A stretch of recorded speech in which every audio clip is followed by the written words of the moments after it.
Not only is Kiffin gone from Ole Miss, they just announced their next head coach, Pete Golding, defensive coordinator on the staff the last couple of years. Previously, before that, was at Alabama. He is, however, a Mississippi guy.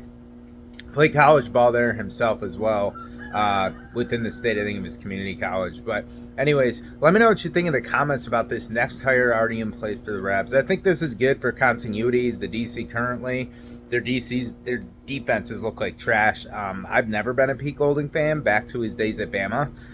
However, disclaimer, that's as a defensive coordinator. Being a head coach is a lot different than being an assistant, so that does not mean he can succeed as a head coach. Actually, I think the biggest factor that lends itself to say he could do very well as a head coach is he's a phenomenal recruiter. And that does go back to Alabama.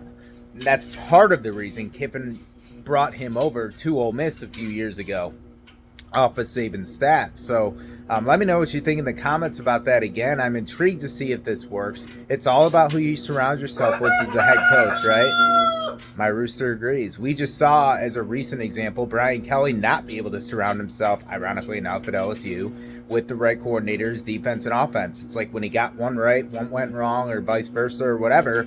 Having both hires in place as your coordinators is essential. So if Golding can do that on top of being a great recruiter within the state of Mississippi, and he's already familiar with the program too and the state as a whole, I think this is a big win for the Rebs. Unlike me not liking him as a coordinator, bashing him for several years over, to be fair, Portal, they've been on point. Golding's been a big part of that, tweeting out all those sharks all the time. And as a head coach, I think he could do very well. Let me know what you think.